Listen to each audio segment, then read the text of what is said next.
Assalamu alaikum. I am Mufida TM S6 BBA. My topic is preference shares. Preference shares. The preference shares have some preferential rights over equity shares. Preference sharesന് some preferential rights ഉണ്ട് equity ഷെയറിൻ്റെ മുകളിൽ. This preferential rights relates to the payment of dividend and the repayment of capital at the time of liquidation of the company. കമ്പനിയുടെ liquidation സമയത്ത് this preferential rights relate ചെയ്യുന്നത് payment of ഡിവിഡൻറ്റും അതുപോലെ തന്നെ repayment of ക്യാപിറ്റലും ആണ്. Generally a fixed rate of dividend is paid on preference shares before paying any dividend to equity share holder. ഈ preference shares എന്ന് പറയുമ്പോൾ അതിന് ഒരു ഫിക്സഡ് റേറ്റ് ഓഫ് ഡിവിഡൻറ്റാണ് കമ്പനി കൊടുക്കുക. അപ്പോൾ fixed rate of dividend is paid on preference shares. അതും equity share ഹോൾഡേഴ്സിന് ഡിവിഡൻറ്റ് പേ ചെയ്യുന്നതിന് മുൻപായിട്ട് തന്നെ പ്രിഫറൻസ് ഷെയർ ഹോൾഡേഴ്സിന് അവർക്ക് ഡിവിഡൻറ്റ് കിട്ടും. Features of preference shares. എന്തൊക്കെ ഫീച്ചേഴ്സാണ് പ്രിഫറൻസ് ഷെയർസിന് ഉള്ളതെന്ന് നോക്കാം. The rate of dividend on preference shares is fixed. നമ്മൾ പറഞ്ഞ പോലെ തന്നെ ഫിക്സഡ് ആണ് ഡിവിഡൻറ്റ്, ഫിക്സഡ് ആണ്, ഫിക്സഡ് റേറ്റ് ഓഫ് ഡിവിഡൻ്റ് ആണ്. Next point, the preference share holders have preferential rights over equity shares. അത് നമ്മൾ നേരത്തെ പറഞ്ഞ് പ്രിഫറൻഷ്യൽ റൈറ്റ്സ് ഉണ്ട് over equity share holders.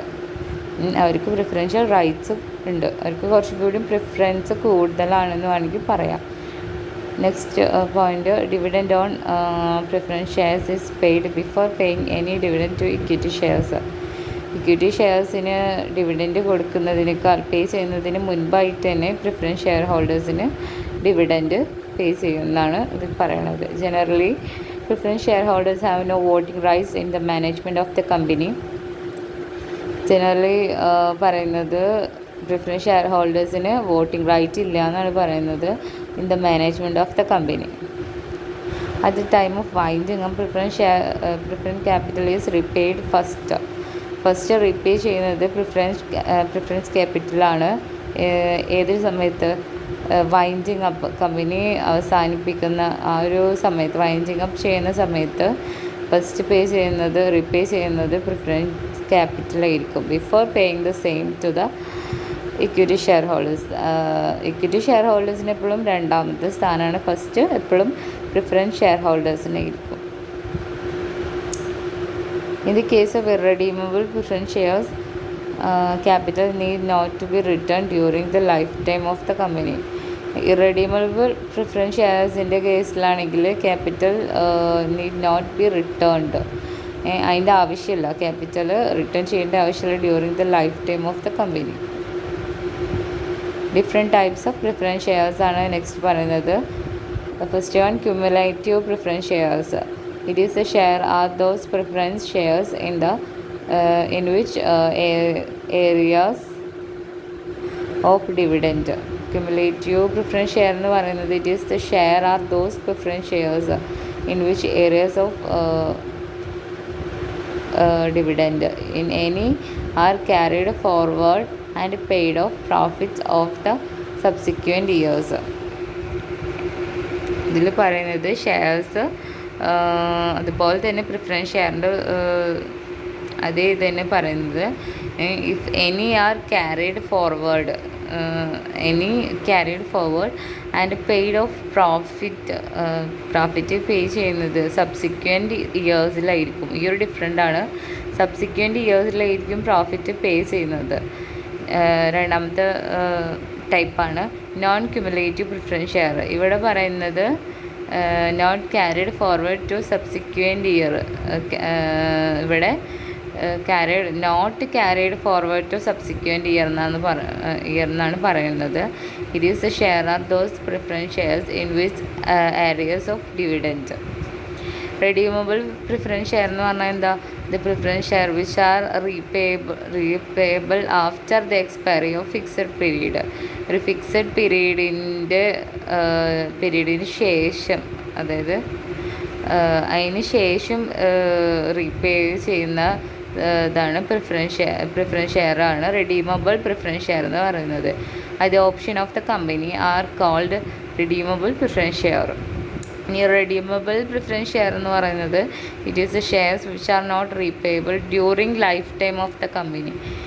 Life time of company നടന്നുകൊണ്ടിരിക്കുന്ന ടൈമിൽ റീപേ ചെയ്യാൻ പറ്റാത്ത, അതായത് ചെയ്യാത്ത ഷെയറാണ് റിഡീമബിൾ പ്രിഫറൻസ് ഷെയർ എന്ന് പറയുന്നത്. ഇനി കൺവേർട്ടിബിൾ പ്രിഫറൻസ് ഷെയർ എന്താണ്? In the case of convertible preference share the holders have the right to convert them into equity shares. ഇവിടെ ഹോൾഡേഴ്സിന് എന്തിനുള്ള റൈറ്റ് ഉണ്ട്? ഈ പ്രിഫറൻസ് ഷെയറിനെ ഇക്വിറ്റി ഷെയർസിലേക്ക് കൺവേർട്ട് ചെയ്യാനുള്ള റൈറ്റ് ഉണ്ട് within a specific period of time. ഒരു സ്പെസിഫിക് പീരീഡ് ഓഫ് ടൈമിലാണ് ഇത് ചെയ്യുന്നത്. നോൺ കൺവേർട്ടിബിൾ പ്രിഫറൻസ് ഷെയർ എന്ന് പറയുന്നത് നമുക്ക് നേരെ ഓപ്പോസിറ്റാണ്. അതിൻ്റെ there are preference share which cannot be converted into equal shares. അതായത് ആ ഒരു ഇക്വിറ്റി ഷെയർസിലേക്ക് കൺവേർട്ട് ചെയ്യാൻ കഴിയാത്തതാണ് നോൺ കൺവേർട്ടിബിൾ പ്രിഫറൻസ് ഷെയർ എന്ന് പറയുന്നത്. ക്യുമുലേറ്റീവ് കൺവേർട്ടിബിൾ പ്രിഫറൻസ് ഷെയർ എന്ന് വെച്ചാൽ there are convertible into equity shares between 3 or 5 years. 3 അല്ലെങ്കിൽ 5 വർഷത്തിൽ അതിന് കൺവേർട്ട് ചെയ്യുന്നത്, അതിൻ്റെ ഉള്ളിൽ കൺവേർട്ടിബിളാണ്. അങ്ങനത്തെ ഷെയർസാണ് ക്യുമുലേറ്റീവ് കൺവേർട്ടിബിൾ പ്രിഫറൻസ് ഷെയർ എന്ന് പറയുന്നത്. പാർട്ടിസിപ്പേറ്റിംഗ് പ്രിഫറൻസ് ഷെയർ അതെന്താണെന്ന് വെച്ചാൽ the holders have the rights to participate in the surplus profit distribution. ഹോൾഡേഴ്സിന് ഇതിനുള്ള റൈറ്റ് ഉണ്ട്. സർപ്ലസ് അതായത് പ്രോഫിറ്റ് ഡിസ്ട്രിബ്യൂട്ട് ചെയ്യാൻ ഉള്ളൊരു അതിൽ പാർട്ടിസിപ്പേറ്റ് ചെയ്യാനുള്ളൊരു റൈറ്റ് അവർക്കുണ്ട്. പാർട്ടിസിപ്പേറ്റിംഗ് പ്രിഫറൻസ് ഷെയർ ഹോൾഡേഴ്സിനുണ്ട്. After paying a reasonable rate of dividend on equity shares. അത് എന്തിനു ശേഷം മാത്രം? After paying reasonable rate of dividend equity ഷെയർസിന് പേ ചെയ്തതിന് ശേഷമാണ് ഇവർ എന്തിനുള്ള റൈറ്റ് ഉള്ളത്? സർപ്ലസ് പ്രോഫിറ്റ് ഡിസ്ട്രിബ്യൂഷനുള്ള റൈറ്റ് ഉള്ളത്. നെക്സ്റ്റ്, ഡിഫറൻസ് ബിറ്റ്വീൻ ഇക്വിറ്റി ഷെയറും പ്രിഫറൻസ് ഷെയറും തമ്മിലുള്ള ഡിഫറൻസസ് ആണ് പറയുന്നത്. In the case of preference share the share holders have preferential right but equal share holders have no preferential rights. അപ്പോൾ പ്രിഫറൻസ് ഷെയർ ഹോൾഡേഴ്സിന് നമ്മൾ പറഞ്ഞ അവർക്ക് കുറച്ചും കൂടി പ്രിഫറൻസ് കൂടുതലാണ്. അതുകൊണ്ട് തന്നെ അവർക്കാണ് എപ്പോഴും ഫസ്റ്റ് കൊടുക്കുക. ഡിവിഡൻഡ് പേ ചെയ്യുന്നതിന് ശേഷമല്ലേ ഇക്വിറ്റി ഷെയർ ഹോൾഡേഴ്സിന് പേ ചെയ്യുക. അപ്പോൾ അതാണ് പറയുന്നത്, അവർക്ക് പ്രിഫറൻഷ്യൽ റൈറ്റ്സ് ഉണ്ട്, പക്ഷേ ഇക്വിറ്റി ഷെയർ ഹോൾഡേഴ്സിന് പ്രിഫറൻഷ്യൽ റൈറ്റ്സ് ഇല്ല. Next point, the rate of dividend on preference share is fixed ആണ്. പക്ഷേ ഡിവിഡൻഡ് ഓഫ് ഇക്വിറ്റി ഷെയർ ഹോൾഡേഴ്സിന് ഫിക്സ്ഡ് അല്ല. അത് ഇത്ര ശതമാനം എന്ന് വെച്ചിട്ടാണ് കൊടുക്കുക. പക്ഷേ ഇവർക്ക് പ്രിഫറൻസ് ഷെയർ ഹോൾഡേഴ്സിന് എപ്പോഴും ഒരു ഫിക്സ്ഡ് റേറ്റ് ഓഫ് ഡിവിഡൻഡ് ആയിരിക്കും. ഇനി preference share holders get dividend first. നമ്മൾ നേരത്തെ പറഞ്ഞ ഡിവിഡൻഡ് ഫസ്റ്റ് കിട്ടുന്നത് ആർക്കാണ്? പ്രിഫറൻസ് ഷെയർ ഹോൾഡേഴ്സിനാണ്. ദെൻ ഓൺലി ആഫ്റ്റർ എന്താ പറയുക, ദെൻ പേ ചെയ്യുന്നത് ഇക്വിറ്റി ഷെയർ ഹോൾഡേഴ്സിന്. അതിന് ശേഷം മാത്രമാണ് ഇക്വിറ്റി ഷെയർ ഹോൾഡേഴ്സിന് പേ ചെയ്യുന്നത്. In the event of winding up of the company capital is repaid first to preference share holders. അപ്പോൾ കമ്പനി വൈൻഡിങ് അപ്പ് ആകുമ്പോഴും ആർക്ക് തന്നെയാണ് ഫസ്റ്റ് റീപേ ചെയ്യുന്നത്? ഫസ്റ്റ് ടു പ്രിഫറൻസ് ഷെയർ ഹോൾഡേഴ്സിന് തന്നെയാണ്. Equity shares are ownership securities. Equity share ഹോൾഡേഴ്സിന് ഷെയർസിന് ownership securities ഉണ്ട്. ബട്ട് പ്രിഫറൻസ് ഷെയർ ഹോൾഡേഴ്സിന് ഇത് ഹൈബ്രിഡ് സെക്യൂരിറ്റിയാണ്. ഷെയർസിന് ഹൈബ്രിഡ് സെക്യൂരിറ്റിയാണ് ഉള്ളത്. Equity share holders have no voting rights. Equity share ഹോൾഡേഴ്സിന് വോട്ടിംഗ് റൈറ്റ് ഉണ്ട്. നേരത്തെ നമ്മൾ പറഞ്ഞ പ്രിഫറൻസ് ഷെയർ ഹോൾഡേഴ്സിന് എന്തില്ല? വോട്ടിംഗ് റൈറ്റ്സ് ഇല്ല. എന്തിൽ? കമ്പനിയിൽ. Nominal value of preference share is higher. Nominal value preference ഷെയറിൻ്റെ നോമിനൽ വാല്യൂ ഹയർ ആണ്. പക്ഷേ nominal value of equity share comparatively less ആണ്. അതിനപേക്ഷിച്ചിട്ട് ലെസ് ആണ്. Cost of issue preference share is more ആണ്. But the cost of issue of equity share is comparatively less ആണ്. അപ്പോൾ thank you to all.